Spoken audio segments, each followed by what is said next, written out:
यदेतद्गच्छति वचमनो अनेन चैतदुपस्मरति अभीक्षणं संकल्पः।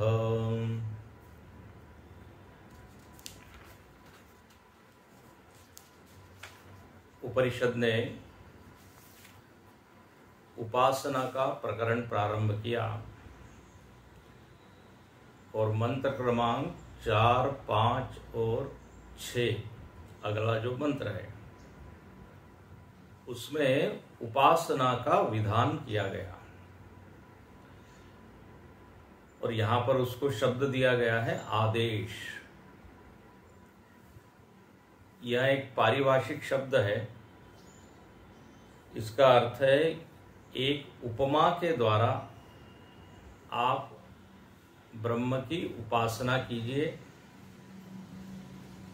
ब्रह्म में मन लगाने का अभ्यास कीजिए,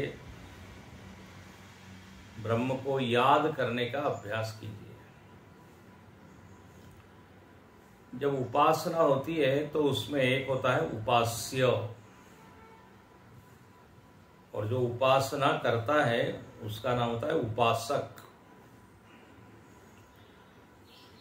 तो उपास्य मतलब उपासना का विषय,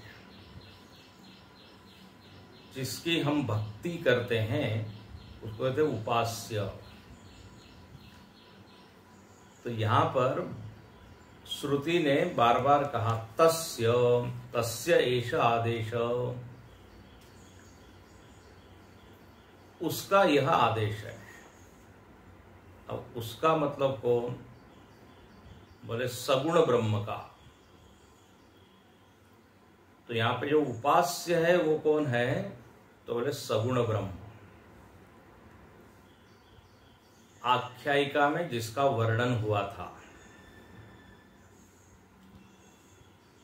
सगुण ब्रह्म मतलब वह जो अनुग्रह करता है, कृपा करता है,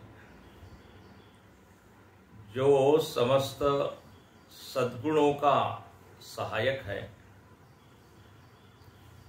जो सद्गुणों को ताकत देता है, शक्ति देता है,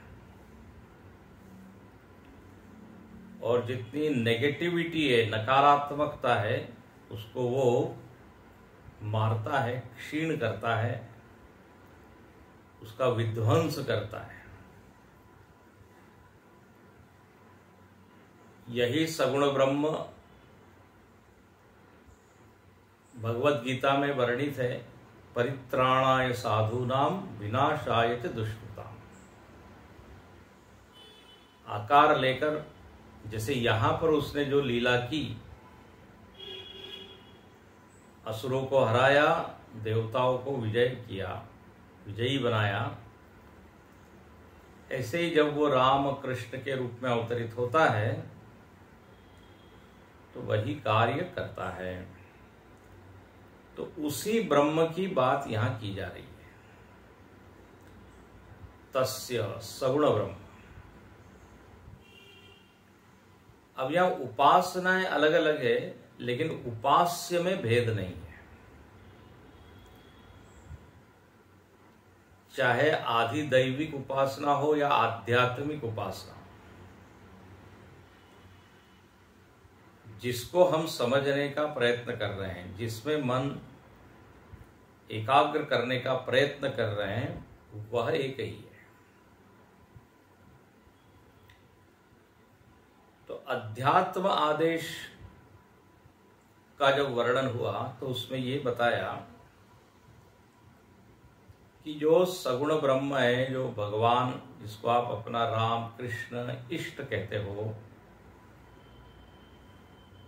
वो केवल जगत का ही नियंता नहीं है, मतलब हमसे भिन्न ही है और बाहर ही है, इतना ही नहीं, वह आध्यात्मिक जगत में भी है। आध्यात्मिक जगत मतलब आंतरिक जगत। अध्यात्म मतलब हम कई बार बता चुके हैं, शरीर आदि मन प्राण इंद्रिय, इनको अध्यात्म कहते हैं, जिसमें हमारी अहम बुद्धि है, आत्म बुद्धि है, जिसको हम अपना मानते हैं,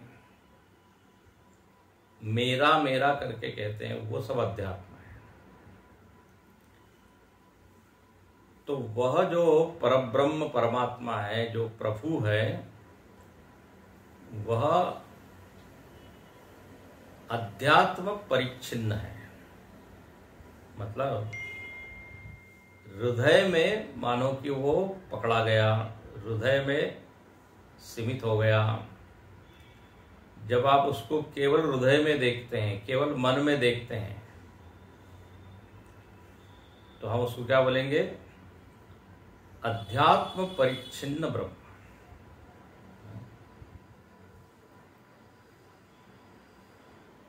वह ब्रह्म जो अध्यात्म से उपहित हो गया। तो एक शब्द आता है उपहित। उपहित मतलब जुड़ जाना, कंडीशनड हो जाना, तादात्म्य कर लेना। तो अध्यात्म उपहित चैतन्य। अब देखो ये ऐसे जरा भारी भारी शब्द दे रहे हैं, लेकिन ये याद रखने चाहिए। जब हम केवल उसको अंतःकरण में ही अनुभव करते हैं, बाहर नहीं, तो आपने उसको कहाँ रख दिया? हृदय में। तो मानो कि वो हमारे हृदय से जुड़ा हुआ है। तो अध्यात्म उपहित चैतन्य,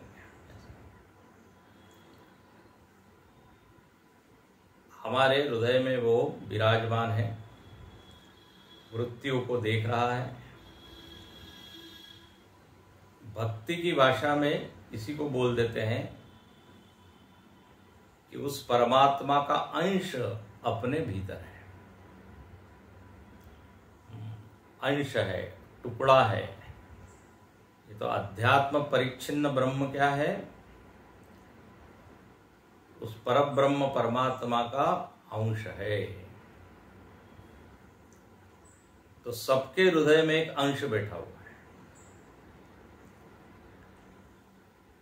तो उपासना के लिए बड़ा अच्छा है ये, इसको मानना, इसको स्वीकार करना।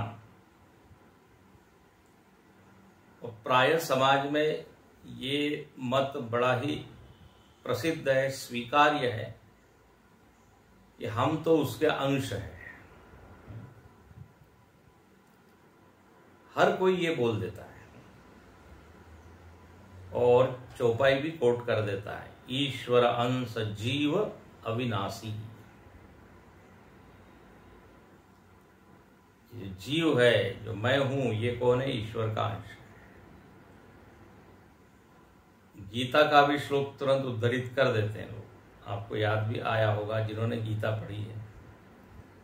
ममैवांशो जीवलोके जीवभूतः सनातन। मेरा अंश है। तो ठीक है, एक पड़ाव पर ये ठीक है, भाव बनना चाहिए। बिल्कुल ही हम भगवान से कटे पिटे हैं, अलग हैं, उसके बजाय ये जानना बहुत अच्छा है कि हम उसके अंश हैं। ये बड़ी मीठी साधना है, बड़ा अच्छा लगता है। हम उसके अंश है, मतलब हम उनसे बिल्कुल दूर नहीं है, वो हमको देख रहा है। जैसे हाथ, पैर, सिर, ये हमारा अंश होता है, हमारे अवयव होते हैं, तो हमारा ध्यान इन पर रहता है कि नहीं? हाथ में कुछ हो गया तो तुरंत ध्यान जाता है, पैर पे कुछ हो गया तुरंत ध्यान जाता है। मतलब हम जुड़े हुए हैं, तार हमारा जुड़ा हुआ है।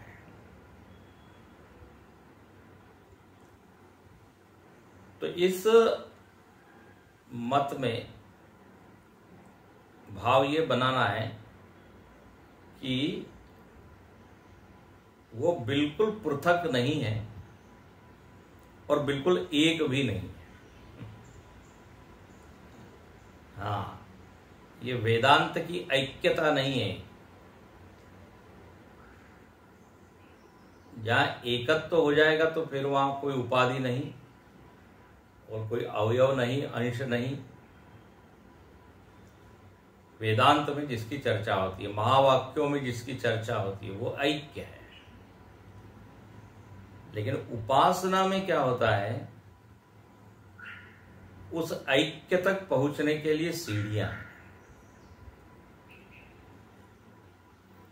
ज्ञान और उपासना में यही फर्क है कि ज्ञान में जो सत्य है उसको हम जस का तस जानते हैं, और उपासना में एक भाव बनाते हैं। आगे और इसकी चर्चा करेंगे। उपासना में आवृत्ति करते हैं, भाव को प्रगाढ़ बनाते हैं। जैसे अग्नि को अग्नि जानना ये ज्ञान है, उसमें आवृत्ति की जरूरत नहीं है। अग्नि है, वो उष्ण है, अब उसको बार बार क्या याद करना। लेकिन अग्नि जो है वो देव है, भगवान है, अब ये हमको याद रखना पड़ेगा। तो जब भी अग्नि दिखे हमको प्रणाम करना है, भगवान है। ये क्या हो गई, ये उपासना हो गई। उपासना को सिद्ध करना पड़ता है, आवृत्ति के द्वारा बार बार भाव बनाना पड़ता है। तो यहां पर अब देखो, एक उदाहरण आपको दे देना। हनुमान जी का यदि उदाहरण देखें तो हनुमान जी का एक श्लोक बड़ा प्रसिद्ध है, देह दृष्टया तु दासोहम। बोले जब देह की उपाधि की ओर मैं देखता हूं तो मैं अपने आप को दास मानता हूं। देह दृष्टया तु दासोहम, जीव दृष्टया तु तदंशः। जब मैं अपने आप को जीव मानता हूं तो मैं अनुभव करता हूं मैं उसका अंश हूं। वो परमात्मा इस आध्यात्मिक उपाधि में परिच्छिन्न है, सीमित है, हृदय में बैठा है। तो उस परमात्मा का मैं अंश हो गया जब अपने आप को जीव के रूप में अनुभव करता हूं। ऐसा चेतन जो उपाधि से घिर गया है। और जब निरुपाधिक रूप में देखता हूं, मैं सारे उपाधियों को हटा के जब देखता हूं, तो वस्तुतस्तु त्वमेवाहम। तब तो परमात्मा और मुझ में कोई भेद नहीं है। ये सत्य है, ये एकत्व है। लेकिन उस एकत्व तक जाने के लिए पहले दास बुद्धि हो, फिर अंश बुद्धि हो, उसको पक्का करें, और फिर धीरे धीरे ये बात स्पष्ट होती है कि मैं अंश नहीं, बल्कि ये जो आत्म चैतन्य और परब्रह्म है, उसमें कोई बीच में बाउंड्री नहीं है, कोई दीवार ही नहीं है, कोई उपाधि ही नहीं है जो कि उसको अलग करे। तो हनुमान जी का ज्ञान एकदम सम्यक है, स्पष्ट है। देखिए, हम लोगों का ध्यान या तो उपाधि पर रहता है या उपाधि के बाहर रहता है। उपाधि उपहित चैतन्य,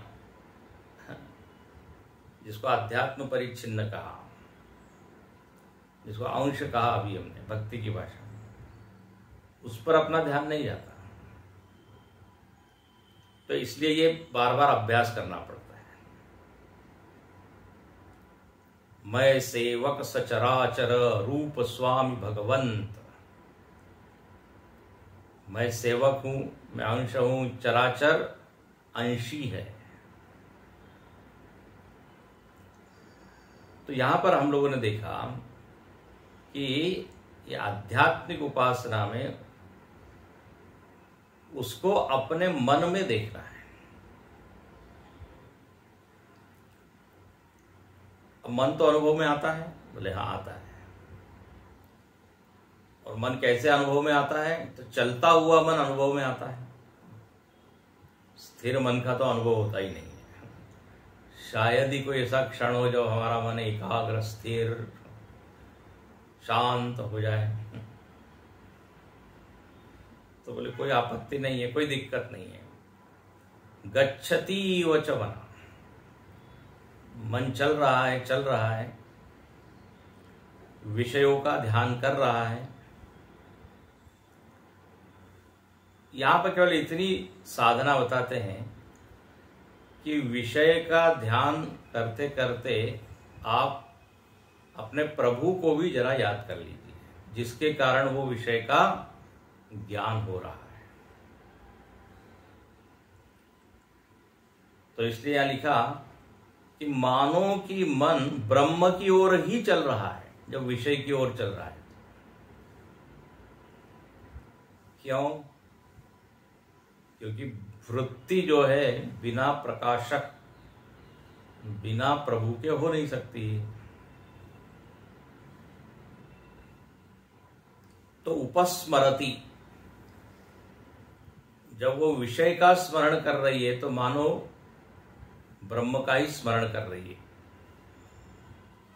मन मानो कि ब्रह्म को ही विषय कर रहा है, ब्रह्म को ही छू रहा है। क्योंकि मन का अस्तित्व बिना ब्रह्म के हो नहीं सकता। वृत्ति तो हो और वृत्ति का दृष्टा न हो, यह संभव नहीं है। यदि वृत्ति अभिव्यक्त हो रही है तो उसी समय ब्रह्म भी अभिव्यक्त हो रहा है।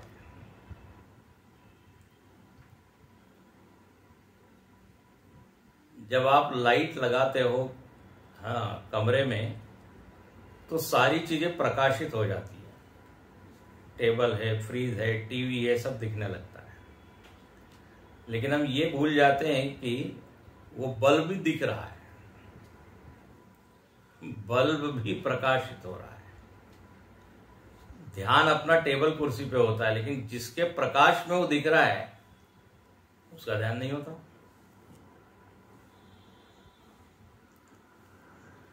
जब आप कान से सब सुन रहे हैं, प्रकाशित हो रहे हैं शब्द, तो शब्द को तो बड़ा महत्व दे रहे हैं, लेकिन उस इंद्रिय की ओर, विचार की ओर देख ही नहीं रहे, जिसकी कृपा से हम सुन रहे हैं। तो विषयों को तो इतना महत्व दे रहे हैं। कोई हमारा प्रिय विषय आ गया तो मन में बहुत अच्छा लगता है। शत्रु, मित्र, अपने, पराये, सबका ध्यान हो रहा है, सबके बारे में संकल्प हो रहे हैं, भावनाएं उठ रही हैं, विचार प्रवाह चल रहा है। लेकिन इसके साथ में जिसके कारण उन सब चीजों का आप आनंद ले रहे हो, उसका भी ध्यान करना चाहिए। मतलब हृदय में केवल वृत्तियों का ही एक प्रवाह है, इतना ही नहीं है। तो वो प्रभु भी बैठा है जो उन सारी वृत्तियों को जना रहा है हमको, जिसके कारण हम मजा ले रहे हैं उन वृत्तियों का। एक संत ने बड़ा अच्छा कहा कि आपके हृदय में केवल कचरा ही भरा हुआ नहीं है, काम, क्रोध, लोभ, ईर्ष्या, द्वेष, एक रत्न भी है। वो रत्न मतलब यही दृष्टा, वही ब्रह्म, प्रभु।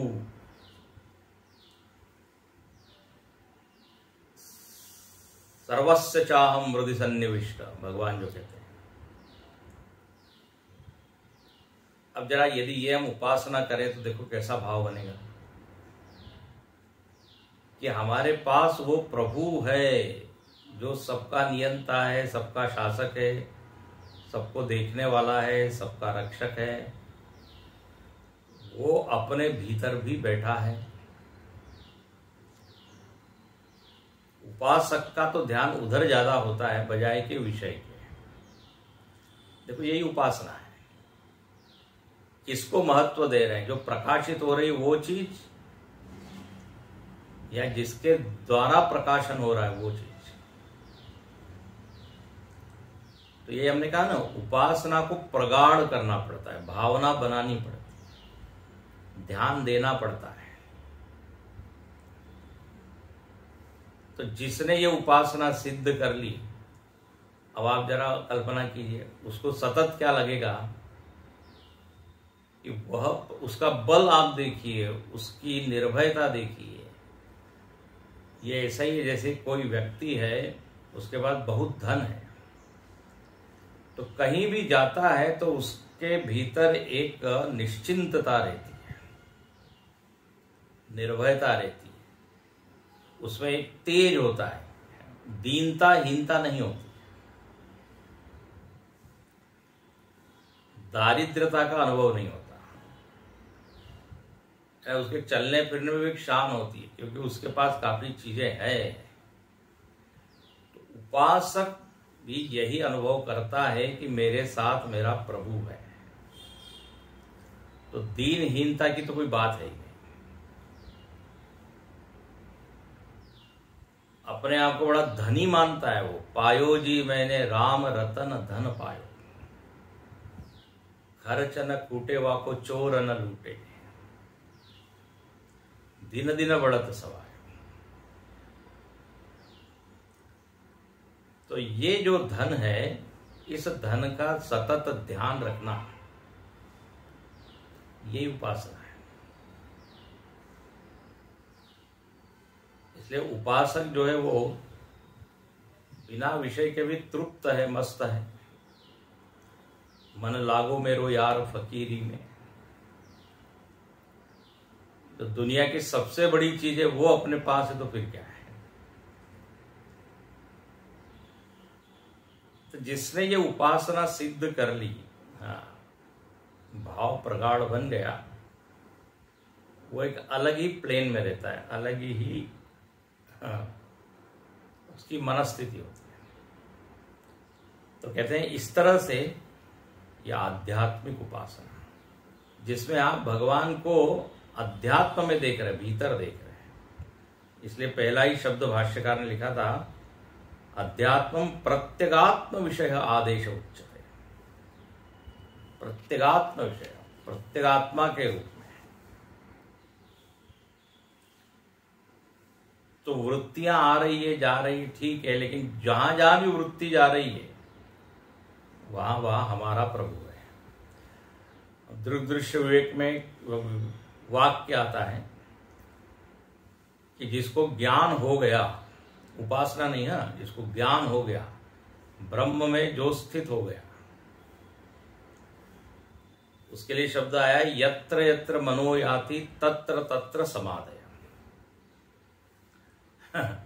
जहां जहां उसका मन जाता है वहां वहां उसकी समाधि लग जाती है। ले,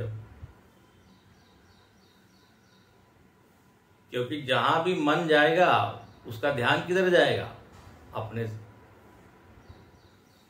आत्मतत्व की हो। और उसके लिए अब ये कोई अभ्यास की जरूरत नहीं, वो सिद्ध हो गया है, सहज हो गया है। जैसे जो धनी, धन का व्यापारी, मतलब बड़ा धनी है, व्यापार करने वाला है, सहज ही यत्र यत्र मनो याति, जहां जहां उसका मन जाता है वहां वहां धन की याद आती है। इसका बिजनेस करेंगे तो इतना पैसा मिलेगा, ये करेंगे तो इतना पैसा मिलेगा। सहज उसकी वृत्ति धन में स्थित हो जाती है। वह देख रहा है वस्तु को, याद आ रहा है धन। कोई कलाकार है, संगीतकार है, उसको संगीत ही दिखता है। एक तबला बजाने वाले एक बड़े कलाकार थे, वो बता रहे थे, हम ट्रेन में जाते हैं, बोले हम जा रहे थे तो ट्रेन में भी हमको ताल याद आ रहा था, क्योंकि पटरी पर ट्रेन चलती है, खटक खटक खटक खटक आवाज आता है, वो उसी में कुछ लय का आनंद ले रहे थे। लय, ताल, बड़ा मजेदार उन्होंने सुना। तो जिसका मन जिसमें लगा है वो तुरंत वहां स्थिर हो जाता है। तो जो सिद्ध हो गया है, हाँ, उसके लिए तो हर क्षण ही वो उसी में है।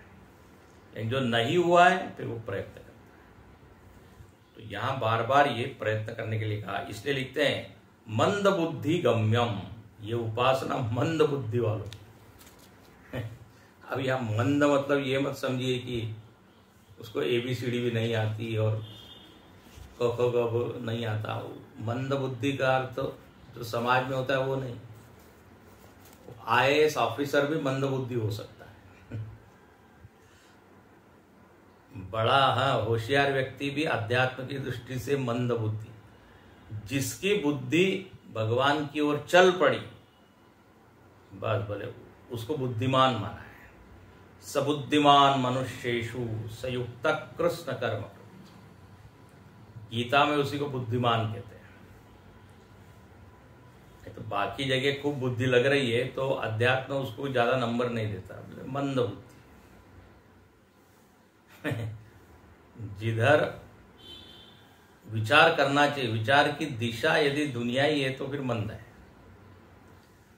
नारद जी जब आते हैं, भागवत में वर्णन है, कलयुग के लोगों को देखते हैं तो वो यही कहते हैं कि यहाँ पे सब मंद लोग हैं, मंद भाग्या, क्योंकि सब खाने पीने में लगे हुए हैं। जहां विचार चलना चाहिए उधर जा ही नहीं रहा है। तो कहते हैं ऐसे जो बहिर्मुखी लोग हैं, एकदम निरुपाधिक निर्गुण का ज्ञान प्राप्त नहीं कर सकते, उनको अपने मन को देखना चाहिए, फिर मन के दृष्टा का अभिध्यान करना चाहिए। ये अनुभव करना चाहिए कि वो प्रभु भीतर बैठ के देख रहा है सब। ऐसा अभ्यास बड़ा ही रोचक और बड़ा ही मीठा होता है। उपासना हमेशा मीठी होती है। तो कहते हैं इस तरह से ये साधना बता दी। अब यहां आगे कहते हैं, वो भी उपासना ही है। अब आधिदैव हमने देख ली। आधिदैव मतलब बिजली चमक रही है तो उसमें आप ब्रह्म को देख रहे हैं, ब्रह्म की याद कर रहे हैं। अध्यात्म में हमने देखा मन के गमन में भगवान को देखना, मन के हर क्रियाकलाप में उसकी उपस्थिति देखना, हो गया अध्यात्म। अब आइए अधिभूत। अधिभूत मतलब क्या? अपने से अलग। अधिभूत मतलब मेरे से अलग है, जो प्रत्यक्ष है वो सब अधिभूत है। पेड़ पौधे, पहाड़, नदी, सूर्य, चंद्र, पशु पक्षी, ये सब क्या है? अधिभूत। अधिदैव और अधिभूत में क्या फर्क है? तो अधिदैव में क्या है कि परमात्मा अदृश्य है, दिखता नहीं है। मतलब ये हमारी भावना है कि पूरा जगत है और इस जगत का नियंत्रण करने वाली एक शक्ति है, जगत को वो चला रहा है। दिख नहीं रहा है लेकिन है वो, उसको कहते हैं अधिदैव।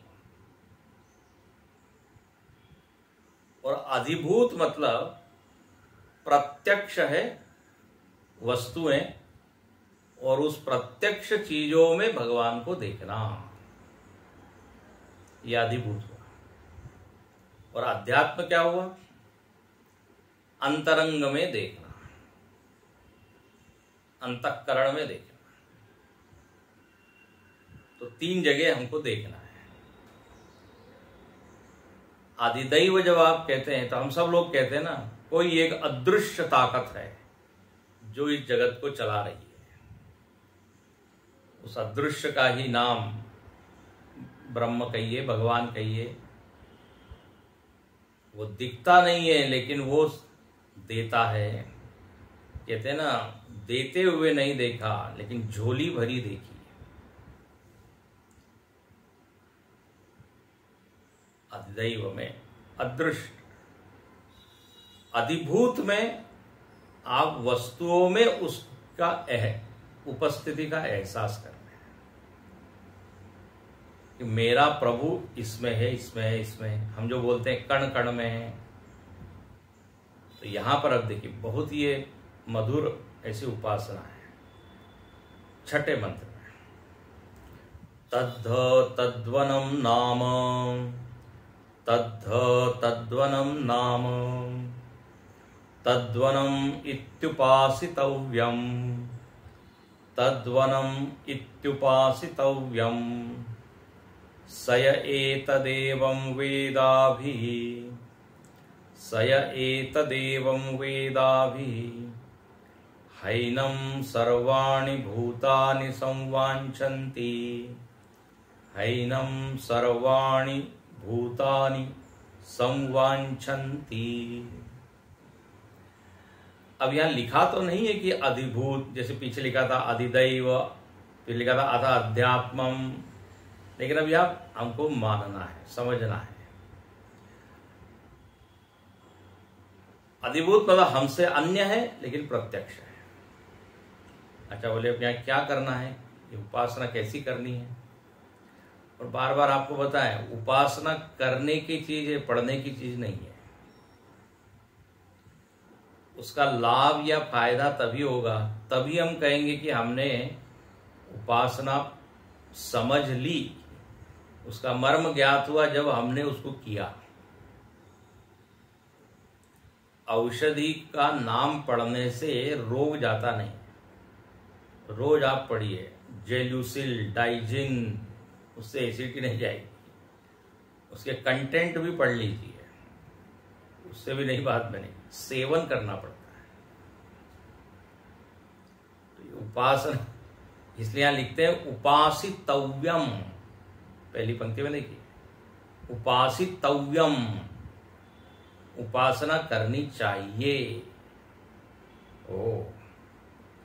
जैसे हम कहते हैं दातव्यम, तव्यक प्रत्यय चाहिए के अर्थ में आता है, देना चाहिए।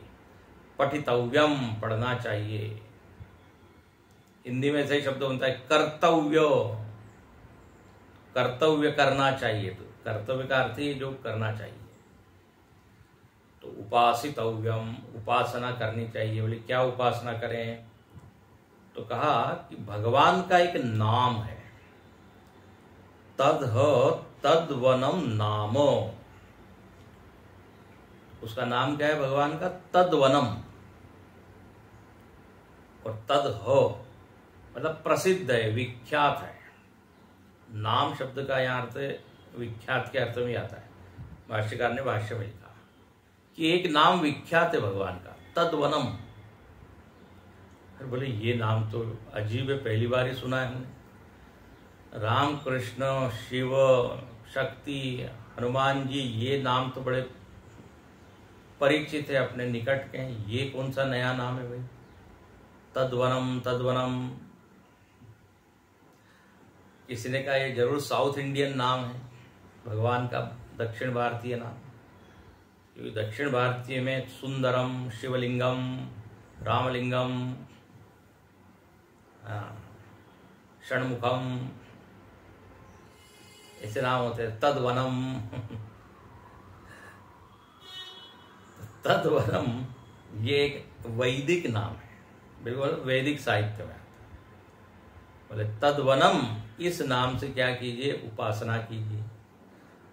बोले फिर हमारे वो रामकृष्ण बोले अभी उसको थोड़ी देर रखिए, ठीक है वो आप कीजिए, लेकिन अब ये भी समझिए इस तरह से भी एक उपासना होती है। अच्छा, तद्वनम इति उपासितव्यम। और उपासितव्यम मतलब दीर्घ काल तक ये अभ्यास करना है। जैसे नाम जब भी आप दीर्घ काल तक करते हो तब उसका लाभ होता है। राम कृष्ण एक बार कहने से न कोई भाव बनता है, न कोई शुद्धि होती है, कोई कृपा होती है, न कोई। हालांकि भगवान बड़े कृपालु है, कहते हैं एक बार भी यदि तुम भाव से ले लो तो हम आशीर्वाद दे देंगे। लेकिन जैसे महर्षि पतंजलि कहते हैं, सतु दीर्घ काल नैर्यंतर्येण सत्कार सेविता दृढ़ भूमि। किसी भी चीज में यदि दृढ़ता प्राप्त करनी है तो दो चीज चाहिए, तीन चीज, निरंतरता, नित्यता और सत्कार सेविता। प्रेम से निरंतर नित्य हम करें तो चीज में दृढ़ता आती है, सिद्धि मिलती है। तो यहां पर कहते हैं ये उपासना करें, तद्वनम तद्वनम। और यहां आगे लिखते हैं सह य एतद एवं वेद। बोले जो इसको इस प्रकार जान लेता है, जान लेता है मतलब करता है, जान लेता है मतलब केवल अच्छा इस प्रकार की एक उपासना बताई गई है, इससे नहीं बात बनेगी। जो उसको सिद्ध करता है, प्रगाढ़ भावना बनाता है, ये वेद का अर्थ है। जो इस उपासना को अच्छे से करता है, देखो क्या बढ़िया फल बताया, अभी ह एनम सर्वाणि भूतानि संवांछन्ति, ये फल है, फलश्रुति है। बोले उसको सभी लोग प्रेम करने लगते हैं। अब यहां पे थोड़ा टेक्निकल बात है, वेद अभी, ये अभी शब्द जाएगा संवांछन्ति इस शब्द के आगे, तो अभी संवांछन्ति, उस अभी को उठाइए और संवांछन्ति के वहां लगा दीजिए, शब्द बनेगा अभिसंवांछन्ति। अर्थ क्या हुआ, जो ये उपासना करता है उसको सारे भूत, सर्वाणि भूतानि अभिसंवांछन्ति, अच्छी प्रकार से चाहने लगते हैं, वो सबका प्यारा हो जाता है, सब लोग उससे बात करना चाहते हैं, मिलना चाहते हैं, लवेबल। अरे बोले ये आपने बहुत अच्छा बताया, नहीं तो लोग कंप्लेंट क्या करते हैं, हमसे तो कोई प्रेम करता ही नहीं है, हमारा चेहरा देख के वो रास्ता बदल देते, नमस्ते हम नहीं समझते, मुड़ जाते हैं, नोबडी लव्स मी, कोई लोग ऐसा बोलते हैं, एवरीबडी इग्नोर्स मी। गुरुजी एक अच्छा जोक सुनाते हैं, एक व्यक्ति एक डॉक्टर के पास गया और डॉक्टर को बोलता है हर व्यक्ति मेरी उपेक्षा करता है, मेरी ओर कोई देखता ही नहीं। डॉक्टर ने तुरंत बोला नेक्स्ट, मतलब नेक्स्ट पेशेंट। डॉक्टर ने भी उसकी बात को सत्य सिद्ध कर दिया, नेक्स्ट। तो अब हम यदि चाहते हैं कि हम लोगों के प्रिय बने, तो ये उपासना करनी चाहिए। कितनी प्यारी चीज है कि नहीं? अच्छा, ये बड़ी अच्छी चीज है कि सब लोग हमसे प्रेम कर रहे हैं, विश्वास कर रहे हैं, अच्छा लगता है। सब लोग दूर भाग रहे हैं, दर्शन मात्रेण, यस्य दर्शन मात्रेण दूरम गच्छन्ति जनाः, तो बड़ा ही मन में दुख होगा। बोले देखिए,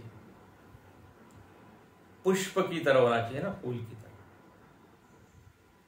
सुगंधित व्यक्तित्व होना चाहिए। व्यक्तित्व में सुगंध हो, रस हो, माधुर्य हो, मिठास हो।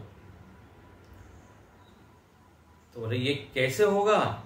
तो कहा यदि हम ये उपासना करें तो तद्वनम नाम इत्युपासितव्यम। बोले ये क्या है, इसकी प्रकार क्या, इसका मतलब साधना है क्या? ऐसा तद्वनम तद्वनम माला करें क्या? बोले नहीं, यह जप का विधान नहीं है। प्रायः हम क्या करते हैं, जप करते हैं। यहां थोड़ी अलग बात है। देखिए क्या है, तो भाष्य पढ़ने पे समझ में आएगा। बहुत ही अच्छी यहाँ चर्चा भाष्यकार करते हैं। कहते किंच तत् का अर्थ क्या है? तत् ब्रह्म, वही ब्रह्म। देखो, वही उपास्य ब्रह्म जिसकी हमने आध्यात्मिक साधना की, उपासना की। अधिदैव आदेश जिसका बताया सेम, वही सगुण ब्रह्म, वही हमारा प्रभु, भले उसका एक नाम है, प्रसिद्ध नाम है। किल तद्वनम नाम, तद्वनम नाम का अर्थ करते हैं तस्य वनम तद्वनम। अब ये तद्वनम का थोड़ा विस्तार करते हैं, उसको फोड़ के बताते हैं, विग्रह करके। तस्य वनम तद्वनम, उसका वन है, उसका वन का क्या अर्थ होता है? तो तस्य का अर्थ भाष्यकार लिखते हैं प्राणी जातस्य। तस्य मतलब प्राणी जात, सब प्राणी। इसलिए हमने कहा था अधिभूत, पेड़ पौधे, मनुष्य, पशु पक्षी, कीट पतंग सब। अच्छा बोले तस्य प्राणी जातस्य। वनम का अर्थ क्या है? अब यहां पे बताते हैं। वनम का हम अर्थ क्या लेते हैं? जंगल। वो अर्थ या नहीं है। वनम का अर्थ बहुत सुंदर है, ये अंडरलाइन कीजिए, और इसी से उपासना मीठी बनती है। कहते प्रत्यगात्म भूतत्वात् वननीयम संभजनीयम तद्वनम। वनम का अर्थ है कि वह परब्रह्म प्रभु सभी प्राणियों की आत्मा है, और संभजनीयम, वननीयम, वन शब्द कहां से है? वन का अर्थ वननीयम।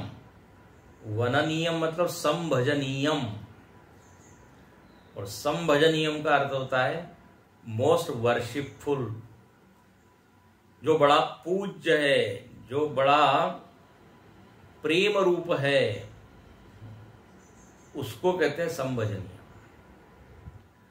तो यहां पूरा भाव ये बनता है कि सभी प्राणियों में परमात्मा बैठा हुआ है, और वो सबका प्रेमी है, मतलब सब लोगों का अभिष्ट है, सब लोग उससे प्रेम करते हैं।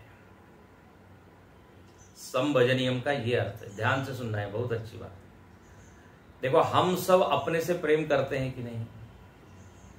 हम सब आत्म प्रेमी है कि नहीं? हाँ बोले आत्म प्रेमी तो है, तो प्रभु प्रेमी तो नहीं है। अरे भाई जो आत्मा है वही तो प्रभु है, प्रत्येगात्मा लिखा ना, सबकी आत्मा बनकर वही प्रभु बैठा है। तो जब आप आत्मा से प्रेम करते हो तो किससे प्रेम कर रहे हो? प्रभु से प्रेम कर रहे हो।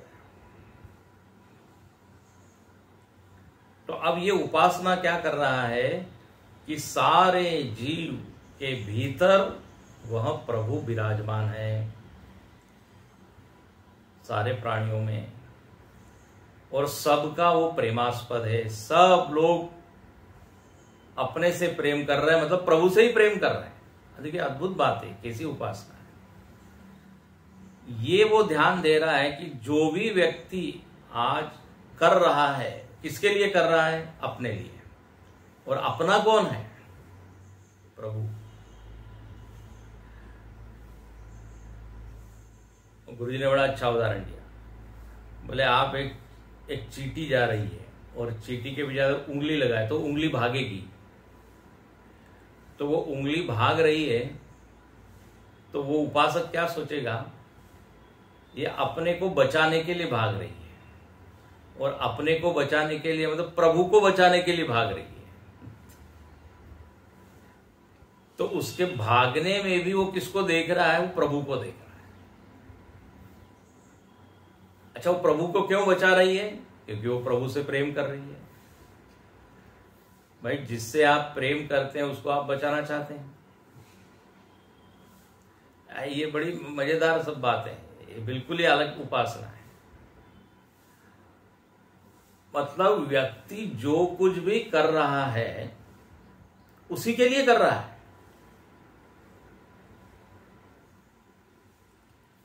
जो भी प्रयत्न कर रहा है तो इनडायरेक्टली वो प्रभु को खुश करने के लिए कर रहा है, क्योंकि वही समभजनीय है, वही सबका इष्ट है, सब लोग उसी को चाहते हैं। ध्यान रखना, बाहर की चीजें कभी इष्ट होती है, कभी अनिष्ट होती है। ध्यान से सुनना, मिठाई हमेशा अभिष्ट नहीं होती। जब डायबिटीज होता है तो बिल्कुल उसको देखने की इच्छा नहीं होती, इष्ट नहीं, ये तो अनिष्ट करने वाली। प्रसंग बदल जाता है, परिस्थिति बदल जाती है, तो उसमें जो प्रेम है वो प्रेम नहीं रहता। एक ही चीज है जिसमें प्रेम हमेशा बना रहता है, वो है अपना आपा, और वही है प्रभु। तो अब यहां भाव क्या है, मतलब क्या समझना, क्या करना क्या है? तो करना यह है कि सबको आप देखिए और सब में ये देखिए कि वो प्रभु उपस्थित है, और सब लोग उस प्रभु की प्राप्ति के लिए ही प्रयत्न कर रहे हैं। योगासन भी उसी के लिए हो रहा है, चाय भी पी रहे हैं तो उसी के लिए, और नहा भी रहे हैं तो उसी के लिए, उसी को खुश करने के लिए। इसलिए गीता में एक वाक्य आता है, मम वर्त्मानुवर्तन्ते मनुष्या पार्थ सर्वशः। बोले सब लोग मेरी ओर ही आ रहे हैं। वर्त में मतलब था मार्ग। सब लोग मेरे ओर ही आ रहे हैं, मेरे लिए ही कर रहे हैं, क्योंकि मैं सबके भीतर बैठा हुआ हूं। अर्थ यहां पर यह है कि अपने प्रभु को सब में उपस्थित देखना, स्पंदित होते हुए देखना। अब देखिए, यदि हम सब में उस प्रभु को देखने लगेंगे, एक वाक्य के पूर्ण करते हैं, सब में यदि ये एहसास हमको होने लगे कि सब में वह प्रभु है, सब लोग उससे प्रेम कर रहे हैं, तो हमारा व्यवहार उस व्यक्ति से कैसा होगा?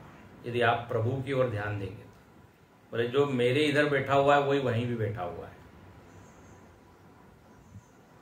तो उसको कष्ट देंगे क्या? यदि आप कष्ट देंगे तो आपको यह लगेगा कि हम प्रभु को कष्ट दे रहे हैं, अपने भगवान को कष्ट दे रहे हैं। ध्यान रखना, हम जो है ना, लोगों में ये तो देख लेते हैं कि ये सज्जन है, ये दुर्जन है, ये अच्छा है, ये बुरा है, ये व्यसनी है, ये शांत है। ये लौकिक दृष्टि हुई। लोक में हम बोलते ही हैं, अरे हाँ मैं उसको अच्छा जानता हूं, बड़ा स्वार्थी है, हाँ बड़ा लोभी है। तो हमको लोभ और ये सब तो दिखता है, लेकिन उसमें एक और चीज है वो नहीं दिखता, और इस कारण हमारा व्यवहार बड़ा अटपट हो जाता है। लेकिन यदि हमारा व्यवहार, यदि हमारी दृष्टि ये हो कि निज प्रभुमय देखो जगत, मेरा ही प्रभु सब में बैठा है, तो कहीं सन करो विरोध, तो फिर व्यवहार कैसा होगा? उसके बाद विरोध नहीं होगा, झगड़ा नहीं होगा, क्योंकि जब झगड़ा हो रहा है तो उसको कष्ट होगा, तो किसको कष्ट होगा? उस भगवान को। अब देखिए, ये बहुत इसको पकाना पड़ता है, ये आसान नहीं है। सीय राम मैं सब जग जानी, तुलसीदास जी कहते हैं। बोले सब में वही हमारा सीताराम हमारे बैठे हैं। अब जब हम सीताराम सब में देखेंगे तो क्या करेंगे? करो प्रणाम। व्यवहार देखो बदलेगा कि नहीं? और सब में यदि शत्रु ही देखेंगे तो प्रणाम नहीं, फिर हाथ का दूसरा उपयोग होगा।